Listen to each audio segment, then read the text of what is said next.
Good afternoon student.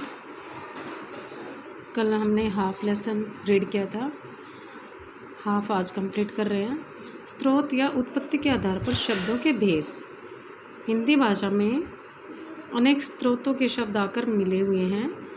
इन स्रोतों के आधार पर या उत्पत्ति के आधार पर इन्हें 4 भागों में बांटा गया: तत्सम, तद्भव, देशज और विदेशज। शायद आपने ये 7th क्लास में भी पढ़े होंगे, 6th में पढ़े होंगे। ठीक है, अब देखिए तत्सम शब्द क्या होते हैं। जो शब्द संस्कृत भाषा से जो के त्यों हमारी हिंदी भाषा में आ गए हैं, अपने मूल रूप में प्रयुक्त हो गए हैं, वो तत्सम होते हैं। जैसे अश्रु, आम्र, ग्राम, ये संस्कृत के शब्द हैं। ठीक है, अस्थि, कपाट, कपोत, करण। ठीक है, तद्भव वो शब्द जो संस्कृत के भाषा से आकर, संस्कृत भाषा से आकर अपना रूप बदलकर हिंदी भाषा में शामिल हो गए हैं, वो होते तद्भव शब्द। जैसे आंसू, अश्रु का बदला हुआ रूप है ये। आम, आम्र का है, और गाम, ग्राम का बदला हुआ रूप है। ठीक है, ये तद्भव होते हैं जो संस्कृत भाषा के शब्दों से आकर अपना रूप बदलकर हिंदी भाषा में आ गए हैं। ठीक है, अब ये देखिए तत्सम और तद्भव शब्दों के उदाहरण: अग्नि, आग, अश्रु, आंसू, अस्थि, हड्डी, आम्र, आम, उल्लक, उल्लू, उष्ट, ऊंट, कपाट, किवाड़, कपोत, कबूतर, कर्ण, कान, कर्म, काम, काक, कौवा, कार्य, काज, कुम्हार, कुम्हार, कोकिल, कोयल, क्षीर, खीर, क्षेत्र, खेत, गर्धप, गधा, ग्रह, घर। तो ये कितने सारे तत्सम तद्भव शब्द दिए गए हैं। एक तरह से ये तालिका बनी हुई है। ठीक है, you have to write in your fair notebook. ये सारे शब्द आप लोगों को फेयर नोटबुक में राइट करने हैं, अच्छे से तालिका बनाकर। ठीक है, फिर आता है हमारा देशज। देशी शब्द कौन से होते हैं? जो विभिन्न भाषाओं से, बोलियों से, क्षेत्र के प्रभाव से आए हुए हैं, वो देशज शब्द होते हैं। जैसे लोटा, पगड़ी, जूता, ठेठ, टांग, डिबिया, लकड़ी, खिचड़ी, पैसा, ये कौन से हैं? देशी शब्द हैं हमारे। ठीक है, फिर आता है विदेशज शब्द, जो विदेशी भाषाओं से आए, अंग्रेजी भाषा से, अरबी, फारसी भाषा के, पुर्तगाली से, तुर्की से। ठीक है, विदेशी भाषाओं से आकर जो शब्द हिंदी भाषा में आए हैं वो विदेशी शब्द कहलाते हैं, जो हिंदी में आ गए हैं। अरबी, दुनिया, गरीब, अमीर, दौलत, कसूर, मालिक। फारसी से जल्दी, शिकायत, ज़मीन, चश्मा। पुर्तगाली से साबुन, कमरा, नीलाम, पिस्तौल। तुर्की से कमीज, कालीन, ताश, कैंची। अंग्रेजी से nurse, doctor, school, master, machine, police station, है ना, मेट्रो। ये सब किसके हैं? अंग्रेजी भाषा के। ठीक है भाई।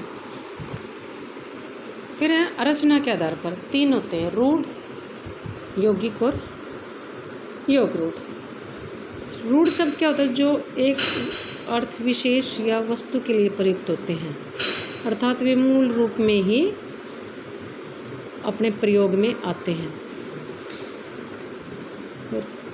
कुछ शब्द केवल एक ही अर्थ विशेष या वस्तु के लिए प्रयुक्त होते हैं। मतलब रूढ़ शब्द वे होते हैं, अगर हम उनको खंडित करें तो उनका कोई अर्थ नहीं निकलता। जैसे घर, नारी, घोड़ा, नल, चल। अगर मैं इनको अलग अलग करती हूँ तो इनका कोई अर्थ नहीं निकलता, कोई अर्थ नहीं निकलता ना बच्चों इनका। ठीक है, यौगिक शब्द, कुछ शब्द 2 या 2 से अधिक मूल शब्दों या शब्दांशों के योग से बने होते हैं, वो यौगिक शब्द होते हैं।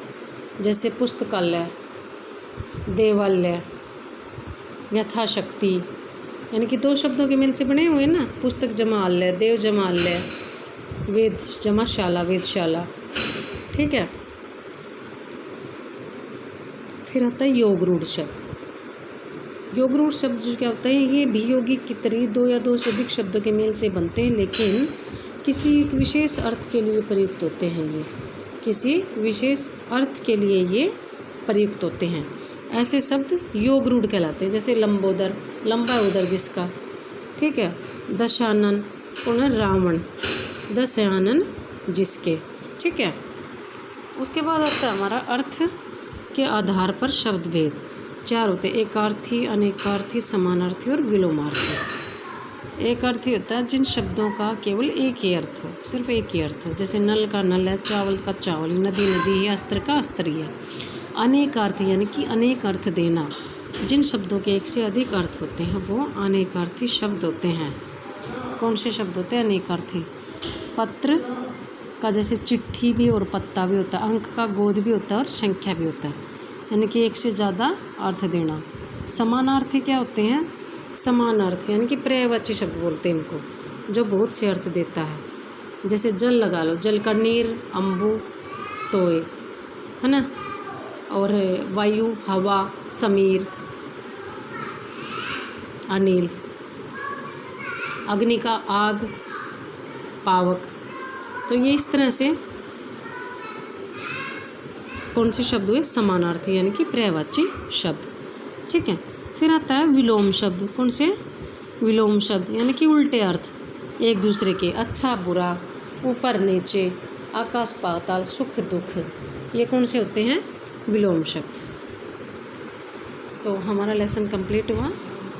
इस वीडियो को बेटा अच्छे से सुनना, समझना, और मैं पूरे लेसन की पिक भी सेंड कर रही हूँ साथ साथ, ताकि आप जिन बच्चों के पास बुक्स नहीं हैं वो पिक्स के माध्यम से लेसन को रीड करें और अच्छे से समझ सकें।